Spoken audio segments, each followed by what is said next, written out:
함께하며 여러분의 내일을 응원합니다. 성공을 부르는 좋은 습관, 성공예감 이대호입니다. 성공예감 이대호입니다. 2부가 시작됐습니다. 항상 9시 5분에는 1부, 10시 5분에는 2부 성공예감 이대호입니다. 함께해 주셔서 고맙습니다. 여러분이 정답을 보내주신 경제상식 퀴즈 화물이었습니다. 그 정답은 화물. 아시아나항공이 대한항공과 합병하기 위해서 화물사업 부문을 매각하기로 결의했다라는 소식 때문에 이걸 경제상식 퀴즈로 저희가 준비했죠. 많은 분들이 정답을 보내주셨습니다. 4113님이 라디오 켜놓고 시골 가고 있는데 도저히 참을 수가 없어서 갓길에 멈추고 보냅니다. 상식 잘 듣고 있습니다라고 정답을 보내고 싶은 충동을 참지 못하고 감사합니다. 4113님. 그리고 3717님이 그동안 방송을 듣고 알찬 경제 지식과 정보를 메모해 두었는데 벌써 공책 한 권이 되었습니다.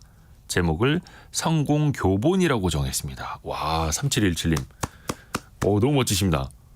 고맙습니다. 그리고 4545님은 72세 노옹인데 대호 선생 덕분에 찰리먼거 바이블 읽고 잠자던 머리가 깨어나는 느낌이에요. 한없이 고맙습니다. 이야, 먼거 선생 밑에서 한 10년 공부했으면 합니다라고 보내주셨는데 저희 성공예감 별책 부록을 들어주신 것 같네요. 저희 토요일에는 별책 부록이라고 책을 다루는 코너 나가죠. 제가 알기로 찰리 먼거가 99세인 걸로 알고 있는데 우리 72세라고 하셨으니까요. 4545님. 그럼 이제 찰리 먼거한테 형님이라고 부르셔도 되겠네요. 예. 찰리 먼거에게 10년 더 같이 공부하실 수 있는 기회가 시간이 더 많았으면 좋겠습니다. 고맙습니다. 찰리 먼거가 99세라고 말씀을 드렸는데 사실 사람이 태어나면서 나이 들어가고 또 죽을 때까지 각 시기에 필요한 경제 정책들이 또 따로따로 있습니다. 임신했을 때, 아이가 자라고 있을 때, 혹은 아플 때, 또 노년기에 접어들었을 때 우리에게 과연 경제학은 어떻게 필요할까요? 그 경제학이 필요한 순간이라는 책이 최근에 나왔는데요. 의사이자 경제학자인 홍콩 과학기술대 김현철 교수와 만나보겠습니다. 안녕하세요. 네, 안녕하세요. 김현철입니다. 지금 홍콩에 살고 계세요? 네, 홍콩에 살고 있는데요. 예. 제가 올해는 한국에 좀 많이 나와 있는 편입니다. 지금 이제 안식년으로 이제 교수님이신데 쉬고 계시는 거. 그러면 홍콩 과학기술대에서 경제학을 가르치고 계시고요. 네, 그렇습니다. 근데 의사이시기도 하세요? 네, 맞아요. 제가 한국에서 의과대학 졸업했습니다. 근데 의사 생활을 하시다가 네, 다시 경제학을 공부하시고 경제학 교수님이 되신 거예요. 맞습니다. 아니 어떻게 그런 경로를 밟으셨어요? 사람들이 처음에 제가 이제 의과대학 졸업하고 의사 하다가 경제학 공부 시작하겠다고 하니까 부모님부터 벌써 약간 좀 걱정하셨죠. 왜 그렇게까지 해야 되냐. 네. 그때 제가 만났던 사건 하나를 좀 말씀드리면은 예. 제가 졸업반 학생일 때 그 강남에 있는 종합병원의 유방외과 실습 학생이었어요. 네. 3주 동안 거기에 있었는데 시간이 좀 지나니까 마음이 좀 불편해져요. 왜 마음이 불편해지냐 하면 네. 가난하고 어디 뭐 지방에서 오시는 분들 이런 분들은 되게 이렇게 좀 말기로 많이 오시고 늦어서. 네. 그 주변에 바로 그 동네에 사시는 분들은 굉장히 일찍 오셔서 치료의 경과도 굉장히 많이 달라지는 거예요. 예. 그게 건강 불평등이라는 거죠. 네, 네. 그러던 어느 날 제가 이렇게 딱 환자를 보고 있는데 할머니 한 분이 들어오시는 거예요. 네. 그런데 차트를 딱 봤더니 45세예요. 네? 할머니처럼 보이는 거였죠. 45세인데 할머니처럼 보이는 분이 들어오셔서 딱 진찰을 해보니까 가슴뿐만 아니라 겨드랑이까지 뭐 다 암세포가 막 가득 차 있는 거예요. 이건 저같이 초짜 의사가 봐도 이건 말기암이네 이렇게 하고 있는데 그분이 이제 병을 거부하시는 거예요. 선생님 이거 치료를 거부하셨다고요? 아니요, 병 걸린 자체에 대한 사실을 거부하셔서 받아들이지 못하시는 거예요. 선생님 저 이거 암 아니죠. 젊으시니까. 네, 그래서 제가 굉장히 너무 슬퍼서 그때 환자분 앞에서는 차마 울지 못하고 화장실 가서 울었었는데 그런 사건들을 보면서 제가 의사로서 한 사람 한 사람 살릴 수 있다면 그것도 굉장히 고귀한 일인데 의사가 그 한 사람 한 사람 살리면 평생 걸쳐서 한 2,000명 살리면은 정말 많이 살릴 수 있잖아요, 사람을. 그렇지만 네. 나쁜 경제 정책이 사람을 몇 명 죽일 수 있는지 한번 생각해 보십시오. 그러면 이게 뭐 100만 명도 죽일 수 있는 거잖아요. 제가 이런 분들의 문제가 비단 의학적인 문제뿐만이 아니라 그걸 넘어서 사회 경제학적인 문제, 사회 정책의 문제이다라는 사실을 깨닫고 경제학 공부 시작했는데 벌써 20년이 넘어버렸습니다. 이야, 그래서 더 넓은 곳에 좋은 영향력을 끼치기 위해서 또 경제학을 공부하셨고 그걸 또 가르치고 계시고요. 또 네. 책도 쓰셨고요. 그렇습니다. 근데 교수님이 김현철 교수님이 자신이 지금까지 이룬 일의 80%가 운 덕분이라고 말씀을 하신다고요. 네. 이거는 솔직히 좀 똑똑하고 잘생기고 잘된 사람들, 성공한 사람들이 좀 그냥 겸손하려고 하는 말 아닙니까? 네. 그러니까 저의 성취의 80%가 운이라고 얘기하는 게 아니라요. 예. 세상 우리나라 사람들의 모든 많은 성취를 이룬 사람들의 80% 그의 성취의 80%는 최소한 운이다라고 말씀드리고 싶습니다. 세상 사람 누구나 세상 사람 누구나 80%가 운이다. 네. 그게 도대체 어디서 나온 얘기냐 하면요. 예. 첫 번째 근데 뭐 운이라 그러면 도대체 운이 뭔가라고 생각해 볼 수 있는데 지금 우리 이대훈 선생님 네. 한번 제가 퀴즈를 살짝 내보면요. 네, 저 그런 거 좋아합니다. 네. 이제 인생 성취를 여러 가지로 얘기할 수 있죠. 뭐 건강으로도 얘기할 수 있고 임금으로도 얘기할 수 있는데 임금 그냥 해봅시다. 편안하게. 예. 다양한 성취가 있지만 임금을 결정하는 요인이 한번 생각해 볼게요. 퀴즈를 객관식을 드리겠습니다. 좀 더 쉽게. 네. 첫 번째 나라. 음. 두 번째 뭐 부모가 굉장히 또 중요하겠죠. 근데 부모가 주신 것 중에서 DNA 그러니까 네네네. 유전. 그다음 3번 또 부모가 주시는 어릴 때의 환경. 그럼 4번 뭐 내 노력 이렇게 한번 해볼까요? 네. 1, 2, 3, 4번 중에 뭐가 제일 셀 것 같으세요? 뭐가 제일 크냐? 그냥 뭐가 굉장히 크냐? 제가 이 말을 하면 여러분이 저를 속물로 보실 것 같아가지고 그렇긴 한데 그냥 부모님이 물려주신 뭐 재력이라든지 어릴 적의 환경 일단은 딱 태어났는데 내가 금수저를 물고 있어. 네네네. 그럼 끝난 거 아닙니까? 그 굉장히 큰 거잖아요. 네. 그런데 되게 놀랍게도 가장 큰 요인은 일단 국가입니다.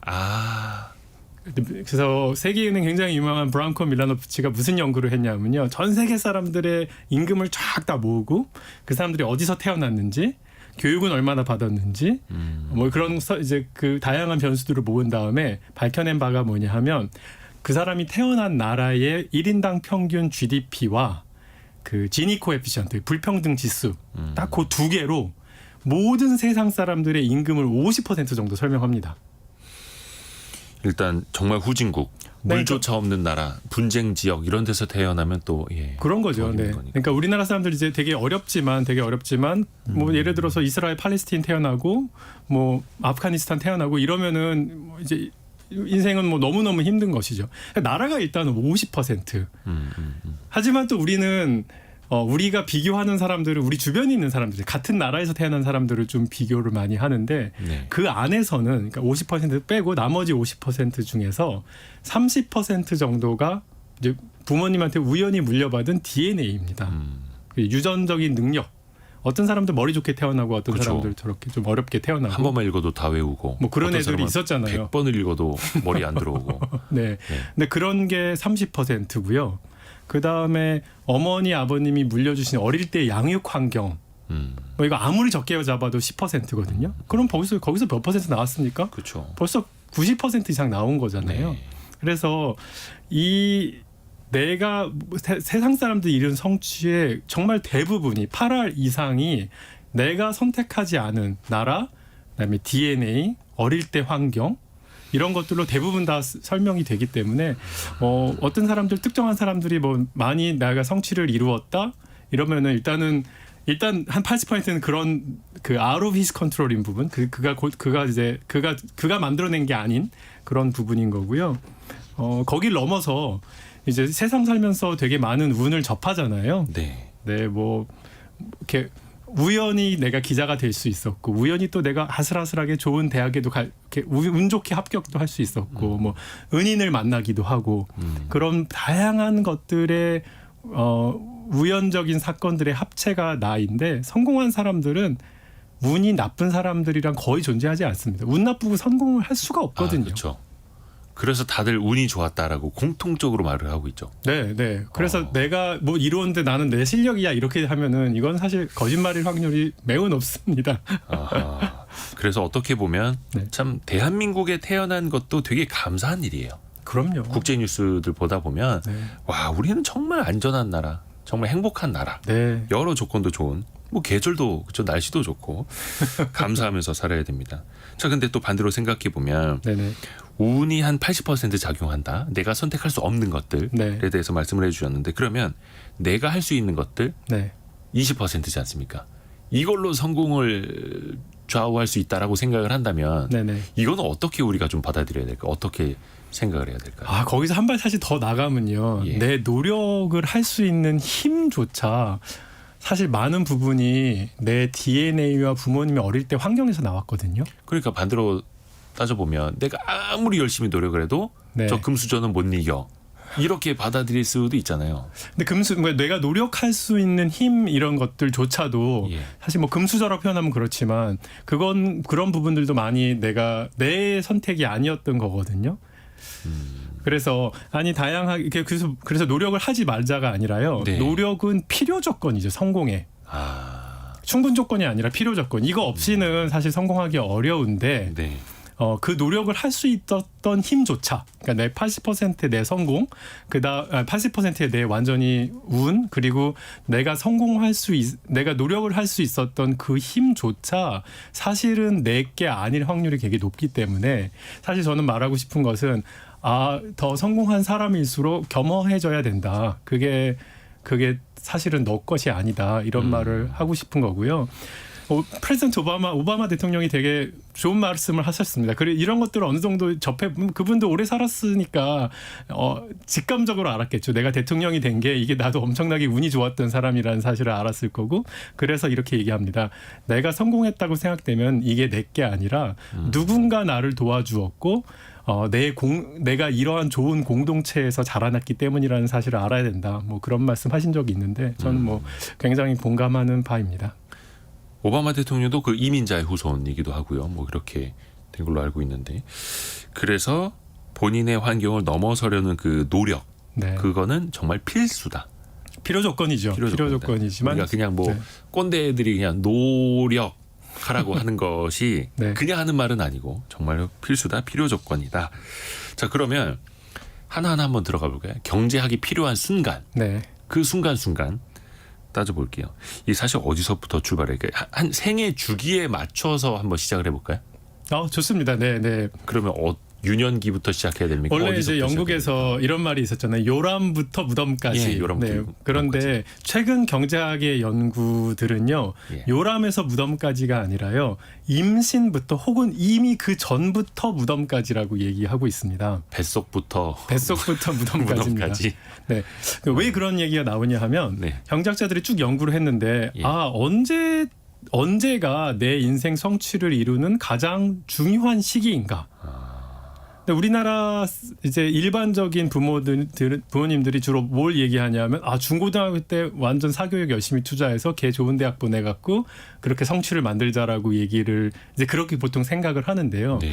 지난 경제학자들이 한 10년, 15년 동안, 20년 동안 연구했던 결과는요. 놀랍게도 더 빠르면 빠를수록 그 투자 대비 효과가 훨씬 크다. 그래서 임신 중의 환경이 그 나중에 임금에 미치는 영향이 다른 시기보다도 굉장히 크고 어리면 어릴수록 굉장히 크다는 사실을 밝혀낸 게 지난 20년간의 경제학자들의 연구였고요. 그거를 집대성한 사람이 노벨 경제학상을 받은 제임스 해크만인데요. 네. 해크만이 해크만 곡선이라는 거를 이제 보여줍니다. 그래서 네. 지금 제가 말씀드린 딱 그 부분을 요약한 것이 해크만 곡선이라고 합니다. 근데 이거 혹시 오해하실까봐 조기 교육의 중요성 뭐 이런 걸로 이어질 수도 있을 것 같은데 그러면. 그렇죠. 그러니까 조기 교육이 중요한 건데요. 네네. 그래서 그런데 이제 한 가지 재미있는 거는요.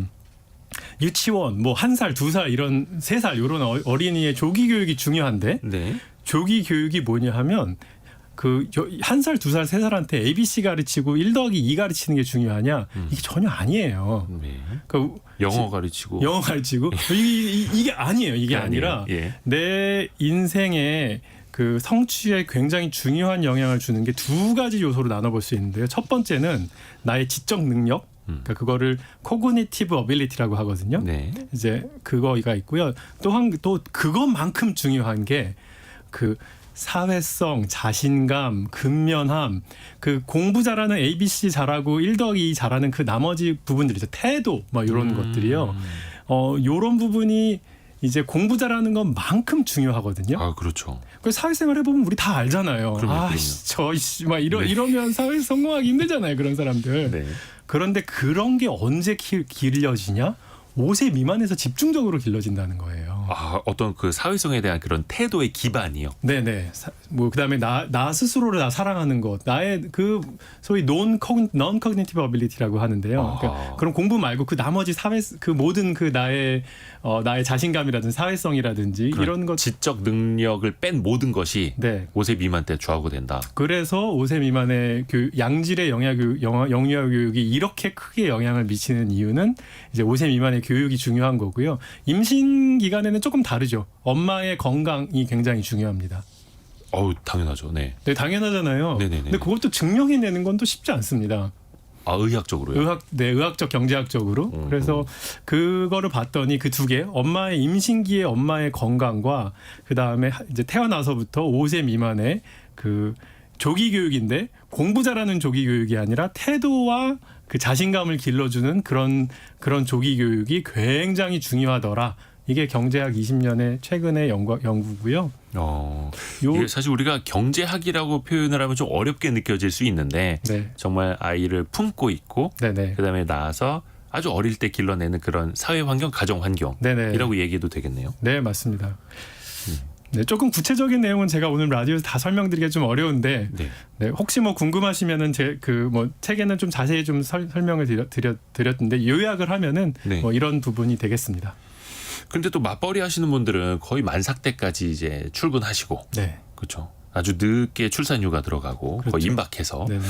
그런 분들 주변에 참 많이 있는데 그런 건 좀 우리가 어떻게 생각을 해야 됩니까? 어쩔 수 없는데. 그게 어쩔 수 없나요? 아, 사람마다 환경 따라. 네, 그러니까 그런 환경을 바꿔주는 역할을 사실 경제학적으로. 경제학적으로 국가가 해야 되는 거고요. 아하. 아까 제가 인생의 80%는 운이다라고 얘기했는데 그 중에 50%가 국가였잖아요. 네네네. 그거를 바꿔서 얘기하면요, 국가는 좋은 국가를 만들 수 있다면 국민 성취의 50%는 먹고 들어가는 거거든요. 그 국민이. 그러니까 내 개인의 입장에서는 내가 할 수 있는 게 그렇게 많지는 않다고 느껴질 수 있지만 좋은 국가를 누군가 잘 만들어 놨으면은 그 국민은 자연스럽게 그 50%는 먼저 성취하고 들어가는 겁니다. 그러네요.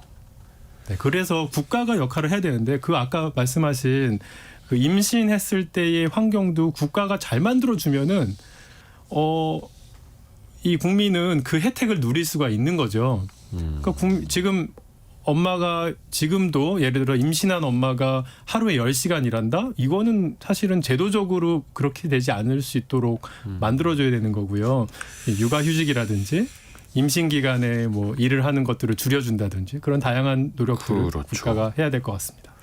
근데 사실 우리나라가 출산휴가, 네. 육아휴직 네. 제도는 그래도 나쁘지 않게 되어 있는 것 같아요. 네. 아예 미국 같은 경우는 이런 제도가 없다라고도 저는 알고 있는데 6주까지밖에 없습니다. 네. 예, 그러니까 우리나라 훨씬 길죠. 맞습니다. 출산휴가 한 3개월, 뭐 육아휴직 한 1년도 가능하고 네, 이제 네. 남편들도 이제 2년 가능하죠. 네, 네. 2년까지 가능한가요? 네, 근데 이 제도가 있는 거랑 네. 이거를 실제로 직장에서 사용을 하시는 거랑은 네. 또 별개지 않습니까? 그렇죠. 네. 현실적으로 좀 눈치 보이기도 하고 네. 회사 입장에서는 대체 인력을 찾는 것도 어렵다 보니까 네네. 여성 고용 자체를 좀 기피하는 것도 현실적으로 생겨나고요. 맞습니다.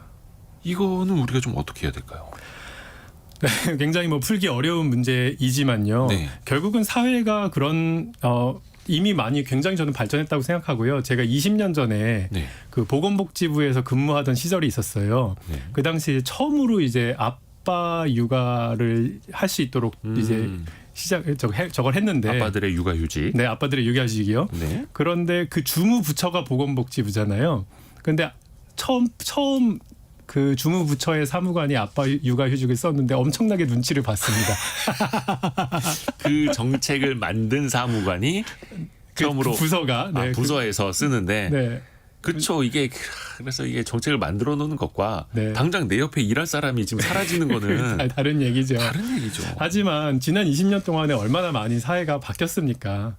점점 좋아지고 있고 그런 부분들 우리나라 위기 의식을 느끼고 있기 때문에 더 좋아지고 많이 좋아졌고 더 좋아질 거라고 생각합니다.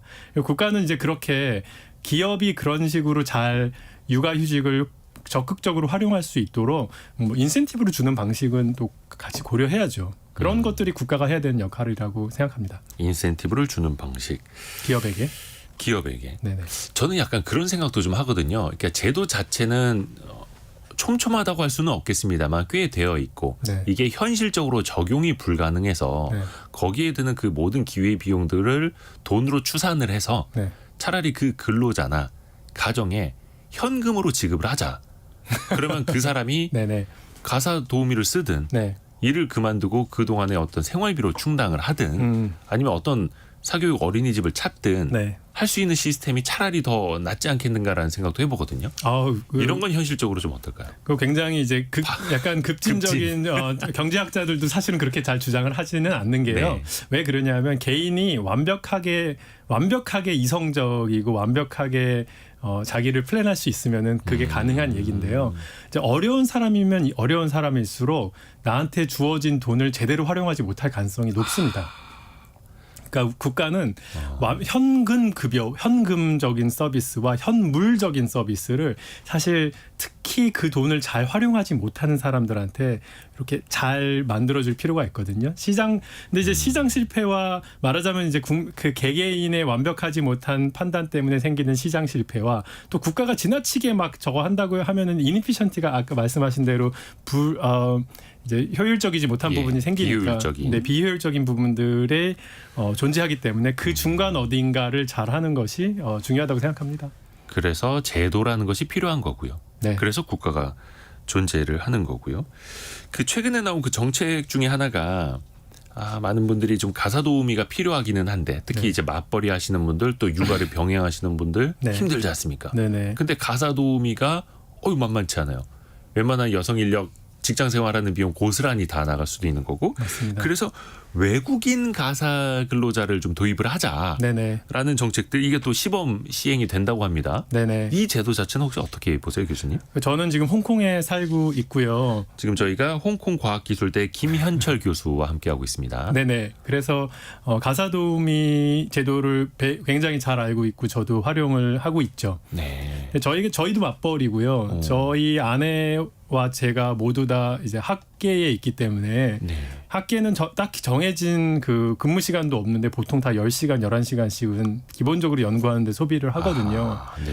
그래서 저희 가족이 지금까지 버틸 수 있었던 거, 두 아이의 이제 아빠 엄마인데요. 버틸 수 있었던 게 외국인 가사 도우미라고 덕분이라고 생각하고요. 홍콩에서요. 네네, 그렇습니다. 제가 미국 대학의 교수였습니다. 미국에서 뭐 이름만 대면은 거의 모든 사람들이 아는 그 좋은 대학 교수였는데. 이름 좀 대주세요, 그러면.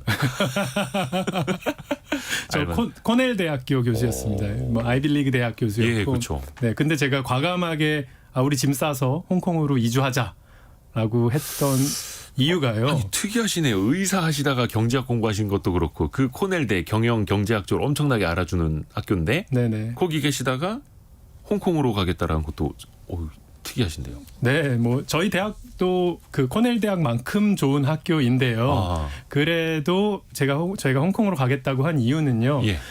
그 미국에서 저희 가정이 둘 다 맞벌이 학계에 있으면서 애들을 돌볼 수 있는 환경이 전혀 안 되더라고요. 특별히 가족도 없으니까 미국에서는 저희가. 그래서 이제 홍콩과 싱가포르에 이렇게 좀 그래도 좀 저렴하게 외국인 가사 도우미를 활용할 수 있는 곳이 있다는 사실을 알고 저희가 가게 됐는데요. 조금 그래서 좀 말씀드리면은 우리나라에 이미 외국인이 들어와 있지 않는 영역은 거의 없습니다. 무슨 말이냐 하면 우리나라의 뭐 산업계에서 네. 외국인 없이 돌아갈 수가 없는 구조입니다. 식당 가시면 다 뭐 그렇죠. 외국인 분들이 공장도 들어와 있고 그렇고. 공장도 마찬가지입니다. 사무직들도 마찬가지고요. 네. 그런데 지금 이제 유일하게 그 노인 돌봄하고 아이 돌봄 영역에서 조선족 분들만 취업할 수 있거든요. 근데 지금 서플라이가 그러니까 공급이 너무나도 부족한 형태라서 지금 이렇게까지 이제 좀 그 부담스러운 액수가 된 건데 저는 거기에 지금 부족한 공급을 어느 정도 풀어주어서 지금 사람이 없어서 못 쓰는 그러니까 이거 지금 맞벌이 가정이 그 돌봄을 받을 수 있는 공급 자체가 없는 상황은 좀 풀어줘야 된다는 생각이 들고요. 네. 홍콩은 이 제도를 도입한 이후로요. 경력 단절 여성이 사라졌어요. 아, 홍콩에서는요? 홍콩은요 지금 경단녀가 존재하지 않습니다. 그럼 누구나 같이 다 일을 할 수 있는 그런 네, 환경이 되었다고요? 그런 환경이 되는 거예요. 근데 그 정책 중에 하나가 외국인 가사 도우미, 가사 외국인 근로자가 가사 있어서. 도우미가 압도적인 영향을 주고 있다는 사실이 연구로 나와 있고요. 아, 그래요? 네, 그래서 홍콩은 예를 들어서 10세 미만의 아이를 가진 엄마하고요. 예. 이제 아이가 없거나 아니면은 그 아이가 이제 10세 이상 되는 장성한 그 아이의 부모하고 엄마하고요. 취업률 차이가 없어요. 그래요. 아니 근데 여기서 저는 궁금한 게 그러면 홍콩에서 외국인 가사 근로자라면은 주로 어느 나라고 네. 월 한 비용은 한 어느 정도나 됩니까? 홍콩은 이제 주로 많이 모셔오는 분들은 필리핀과 인도네시아 분들을 많이 모셔오고요. 그분들의 비중이 한 90%가 넘습니다. 어허. 비용은 최저임금 그러니까 홍콩은 이제 최저임금을 그 외국인 가사 도우미랑 내국인의 다른 서비스랑 이제 좀 구분을 해놨는데 최저임금이 한 80만 원 정도 되고요. 오. 근데 실제로 받는 그러니까 돈은 외국인에게 주는 최저임금은 우리 돈으로 약 80만 원. 아니요 다시요. 그 외국 가사 도우미 그 풀타임 가사 도우미한테 주는 그 80만 원입니다. 맞습니다. 네. 네. 그리고 그렇지만 이제 보통은 80만 원만 주는 게 아니라 조금 더 얹어서 주죠. 그래서 네네네. 평균적으로 내보면 100만 원 정도 받으시고요. 근데 거기에 더해서 식대와 그 주거를 제공해 줘야 됩니다. 그렇죠. 그건 당연하죠. 예. 그러니까 주거라고 하면 같이 이제 먹고 자는 것까지. 그렇죠. 아. 그거를 다 제공해 줘야 되니까요. 실제로 이제 그분들이 저축할 수 있는 돈은 내가 예를 들어 거의 돈을 안 쓴다 이러면은 뭐 80만 원 가까이도 저축을 할 수가 있는 상황입니다. 그렇죠.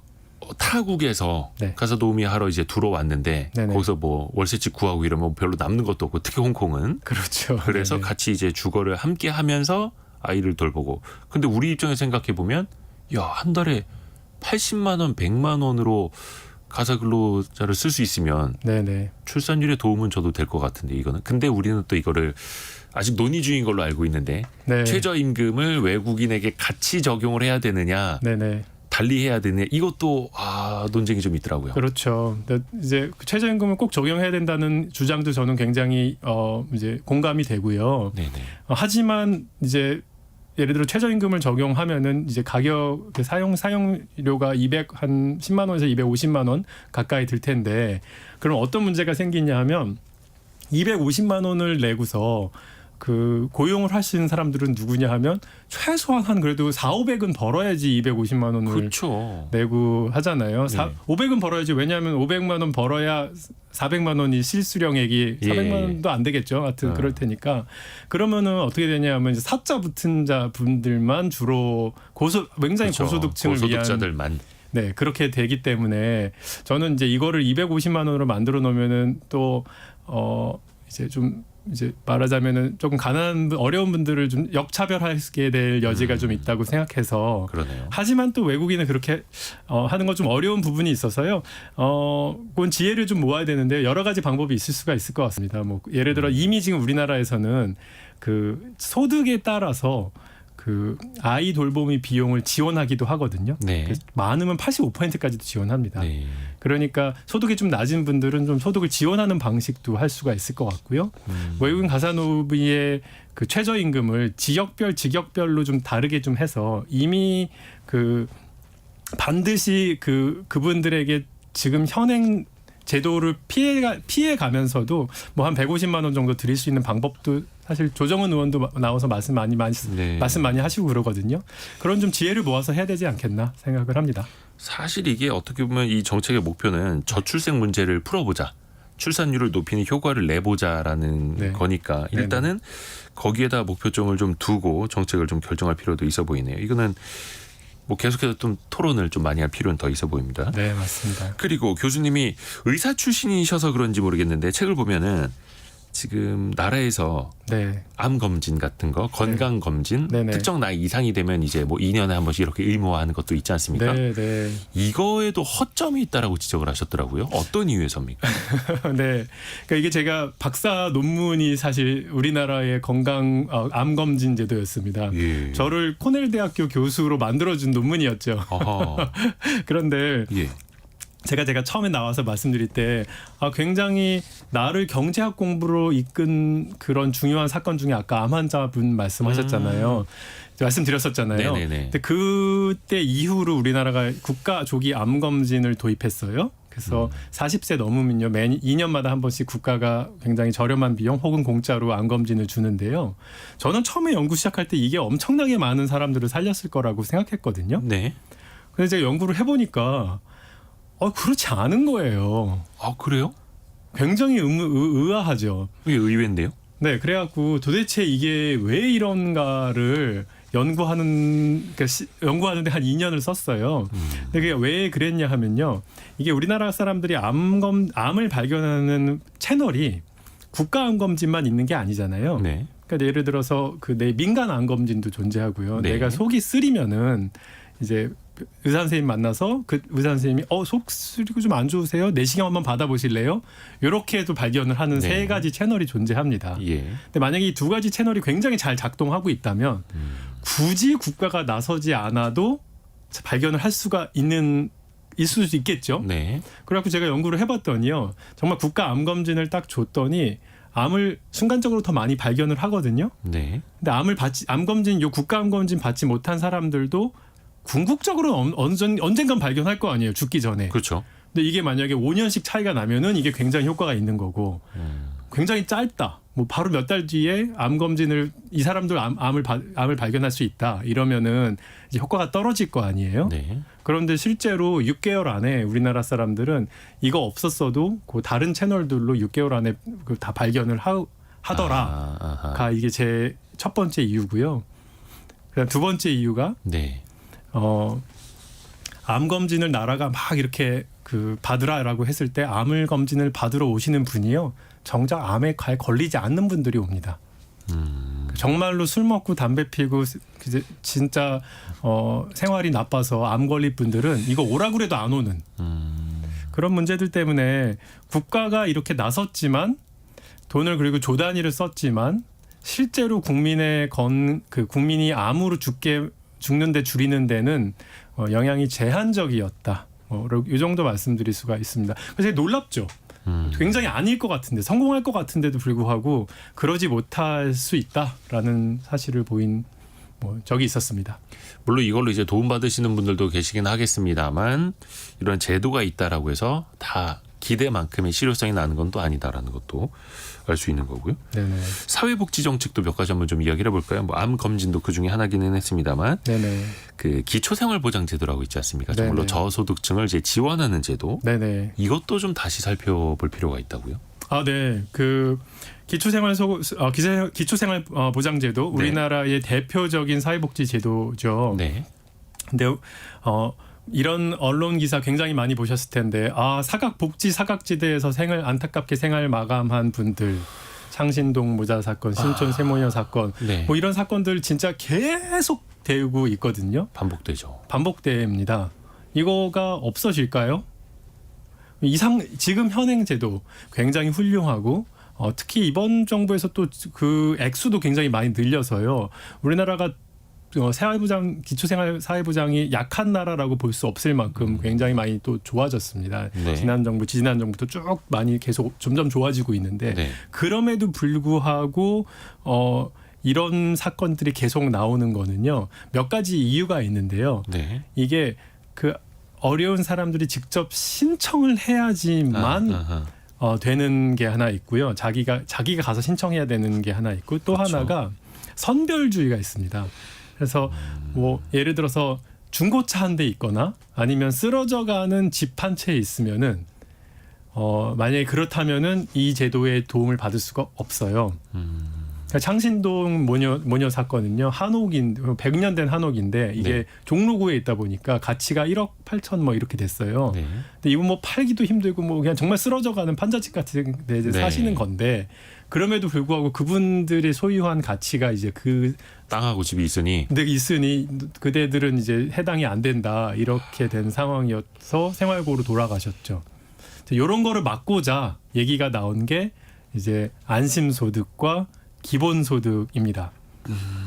사실 이게 정치권에서 많이 논의가 되기는 합니다만 네네. 이거를 경제학의 시선으로 좀 보자면 어떤 겁니까? 그러면 경제학은 이런 제도를 일단 디자인하는 게 첫 번째 경제학의 역할이고요. 네. 또 하나가 이런 제도가 정말로 원했던 결과를 만들어내는가. 효과가 있어야죠. 효과가 있어야 되는 거예요. 어떤 효과가 있는가? 무슨 효과는 아마도 있겠죠. 그런데 그게 정말 우리가 생각했던 효과인가? 네. 이런 거라서 이 우리나라 필리핀의 기본소득 실험 이런 거 한번 들어보신 분들이 좀 있을 거예요. 청취자분들 중에서도. 필리핀이요. 죄송합니다. 핀란드입니다. 핀란드. 핀란드. 네네. 핀란드하고 필리핀은 많이 멀죠. 예. 핀란드의 네. 기본소득 실험. 네네. 네. 기본소득 실험 했다가 결국은 이제 안 하기로 했는데요. 예. 그 사회 실험이라는 것이 소위 무작위로 어떤 분들한테는 주고 어떤 분들한테는 주지 않은 다음에 예. 그 두 그룹의 차이가 결국 효과이거든요. 그거를 네. 보여주는 사회 실험을 하는데 무작위로요. 네네 그렇습니다. 오.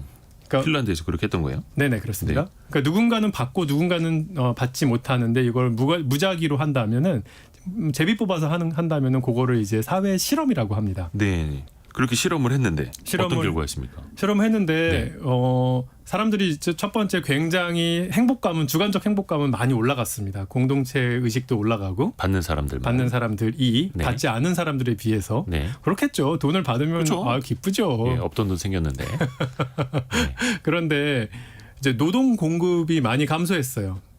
나 뭐 일 안 해도 돈 주니까 이제 이런 현실 이런 그렇게 거였는데 되겠죠. 어떤 복지 제도든지 복지를 탄탄하게 하면은 네. 노동이 감소합니다. 당연한 얘기죠. 그렇죠. 억지로 일했던 사람들도 막 아파 죽겠는데 일했던 사람들도 결국 이런 제도가 들어오면 그래 나 이렇게까지 정말 나 너무 아픈데도 일했던 분들 같은 분들이 이제 먼저 노동시장에서 안 하게 되거든요. 노동 감소를 그렇게 꼭 나쁘게만 바라볼 건 아니라고 생각하고요. 누가 이제 노동 감소를 안 했는지 훨씬 더 중요한데 네. 어쨌든 근데 핀란드 사회는 생각했던 것보다 노동 공급의 감소가 좀 크다. 이건 아직 우리 사회가 받아들일 만하지 않다라고 해서 이제 그 뒤로 안 했습니다. 근데 핀란드 같은 경우에는 제가 알기로는 인구가 굉장히 적은 나라로 알고 있는데 그래서 뭐 북유럽 쪽 이제 복지도 많이 할 수 있는 이유가 네네. 재정은 탄탄하고 뭐 자원도 좀 있고 근데 인구는 적고 근데 여기서 교수님이 말씀해 주시는 핵심은 네네. 뭔가 사회 실험을 좀 해볼 필요가 있다라는 걸까요? 맞아요. 그러니까 어떤 제도든지 아까 제가 얘기했던 암 검진 제도도 예. 굉장히 뭔가 효과가 있을 것 같은데 거의 없었다는 게 제 연구 결과이고요. 그 다음에 우리나라에 각종 수당들 되게 많이 주잖아요. 네. 그거에 과연 그런 수당들이 진짜로 원하는 소기의 목적을 이루었을까라고 생각하면 이미 의심되는 것들이 되게 많거든요. 네. 그래서 이렇게 사회 실험을 하면은 진짜 그런 것들이 우리가 제도를 디자인했을 때 생각했던 그런 결과들이 정말 나오는지 알 수가 있는데요. 그래서 우리나라 첫 번째 사회 실험이 뭐냐 하면 서울시의 안심소득 실험입니다. 안심소득 서울시요. 네네. 우리나라 최초의 사회 실험이고요. 네. 이거 지금 하고 있어서 노벨 경제학상 수상자들이 이번 겨울에 다 오세요. 예. 이 결과 들으려고. 근데 이거 굉장히 이제 기본소득은 다 많이들 아실 거고요. 그냥 모든 사람에게 30만 원, 50만 원 다 주자. 네. 근데 요거의 문제점, 어려운 점이 뭐냐 하면 부유한 사람들까지 다 돈을 주려 보니까 그러면 또안 되죠. 너무 돈이 많이 들고 예, 그럼요. 과연 이거 줘야 되냐 이런 생각이 들죠. 네. 근데 안심소득은 뭐냐 하면 어떤 특정 컷오프를 정해놓고 가난하면 가난할수록 돈을 더 많이 주고 그 컷오프를 넘어가면은 기준점을 넘어가면은 네. 그러면은 그 세금을 내자. 아하. 소득세를 내자. 네. 그래서 안심소득은 영어로는 이제 네거티브 인컴 텍스인데요. 네. 어떤 기준점 밑에는 돈을 받되 가난하면 가난할수록 더 돈을 많이 받고 부자면 부자일수록 돈을 더 많이 내자. 뭐 되게 지극히 그냥 평범하죠. 뭐 엄청난 아이디어는 아니고요. 네. 근데 이런 걸 하려면 이제 굉장히 실시간 소득이 파악이 되고 막 이렇게 돼야 되는데 네. 이게 우리나라니까 또 가능합니다. 아하. 그래서 요거를 진짜로 사회 실험을 지금 서울시에서 하고 있고요. 기존의 사회복지 제도보다 굉장히 더 후합니다. 후하다는 의미는 굉장히 더 제너러스하다. 그러니까 사람들한테 충분한 더 금액을 더 많이 줍니다. 아하. 충분히 실질적으로 삶에 도움이 될 수 있는 그런 네. 금액을 주게 된다. 네네. 그렇게 해서 이거를 사회 실험을 작년부터 하고 있고요. 네. 이 결과를 올 겨울에 12월 달에 발표를 할 예정이고 12월에요. 네네. 이거를 위해서 노벨 경제학상 받으신 분들이 두 분이나 오십니다. 서울시 안심소득 그 결과 12월에 저희도 이거 꼭 전달을 해드려야겠네요. 이게 성공할지 실패할지는 이제 가봐야 알겠습니다만 네. 말씀의 요지는 계속해서 소규모 실험을 해보는 것도 필요하다. 어떤 정책이 딱 결정이 돼서 성공하느냐 실패하느냐 그러면 너무 또 많은 비용이 들고 또 사실 국가적으로도 줬다 뺏는 것 정말 네네. 쉽지 않지 맞습니다. 않습니까? 외국인 가사 도우미도요. 실험해 볼 수 있습니다. 아하. 그래서 지금도 이제 시범 네, 시범 사업을 사업할 또 때. 하고 있는 네, 거니까요. 맞습니다. 네. 같이 생각해 볼 점들이 많습니다. 그래서 오늘 경제학이 필요한 순간 저희가 40분이 벌써 짧은 순간처럼 지나가 버렸습니다. 모든 순간에 필요하다. 삶의 모든 순간에 경제학의 근거 중심의 정책들이 필요하다. 또 이렇게 이런 말씀을 내용입니다. 같이 전달해 주시는 분도 필요한 거고요. 홍콩과학기술대 김현철 교수와 함께했습니다. 오늘 말씀 고맙습니다. 감사합니다. 감사합니다. 라디오 정보센터 잠시 다녀오시죠. 충남 서산의 한우 농가 한 곳에서 럼피스킨병이 추가로 확인돼 지금까지 75개 농가에서 발생했습니다. 정부는 이달 10일까지 백신 접종을 완료하는 걸 목표로 접종에 속도를 내고 있습니다. 전국 아파트 1순위 청약 경쟁률이 올해 들어 계속 상승한 것으로 나타났습니다. 한국부동산원 자료에 따르면 전국 아파트 1순위 청약 경쟁률은 1분기 5.18대 1, 2분기 10.23대 1에 이어 3분기에는 12.24대 1을 기록했습니다.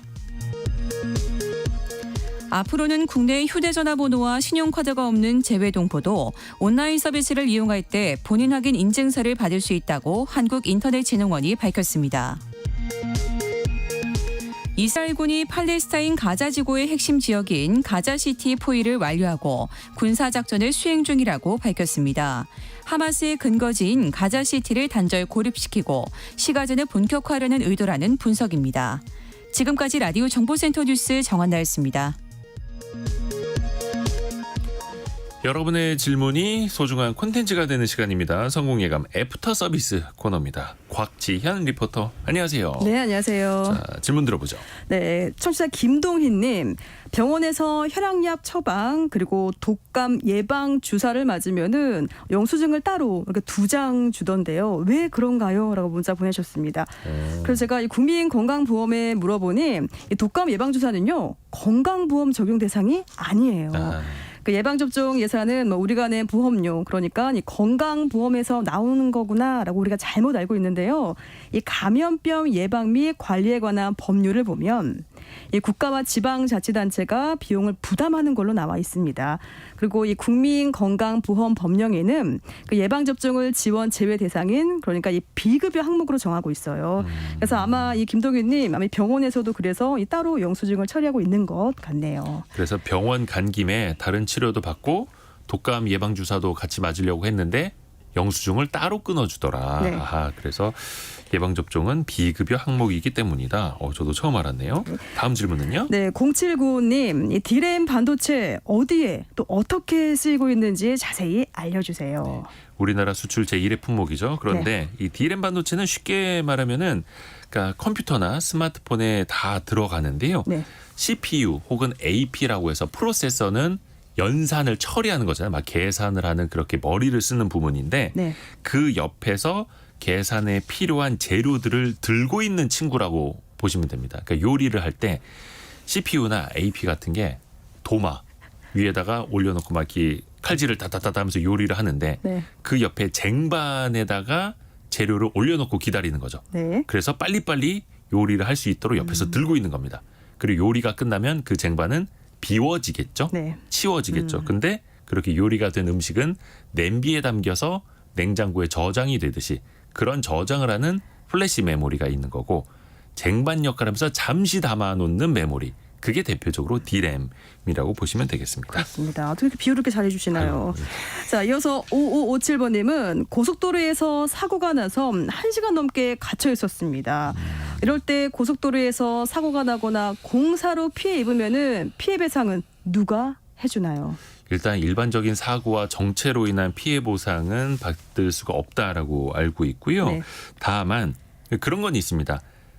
노면이 파손돼서 어디 도로가 파여 있어서 대표적으로 뭐 타이어나 휠에 손상이 입었다라는 거는 피해 배상을 이제 받을 수가 있다고 합니다. 네. 예를 들어서 그게 국도일 경우엔 국토부, 고속도로일 경우엔 도로공사 뭐 이렇게 되는 건데요.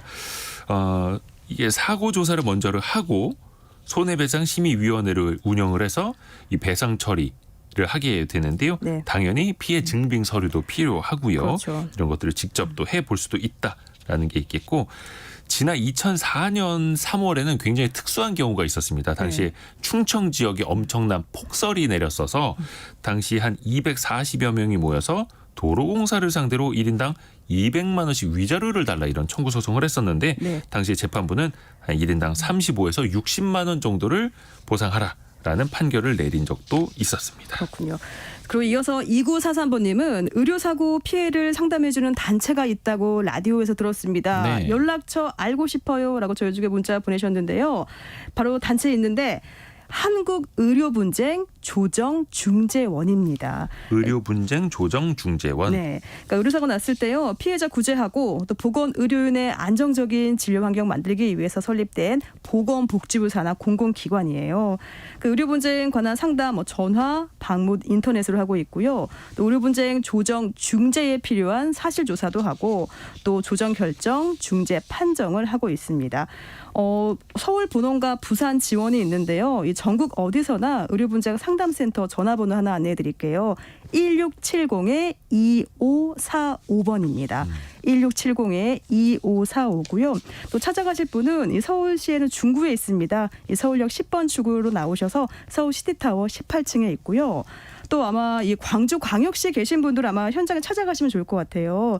11월 27일 날 월요일입니다. 오후 2시부터 5시에 광주광역시청 1층에서 이렇게 찾아가는 일일 상담실 운영할 예정입니다. 아하, 의료분쟁 상담을 위한 한국의료분쟁 조정중재원이라는 게 있다는 것도 알았네요. 곽지연 리포터 고맙습니다. 네, 고맙습니다. 내일은 성공예감 주말판 별책 부록이 방송되는 토요일이죠. 와이즈경제연구소 차영주 소장과 함께 재무제표 투자의 힘을 읽어보겠습니다. 재무제표 어렵지 않습니다. 유튜브에서도 만나죠. 성공예감은 오늘도 여러분을 응원합니다.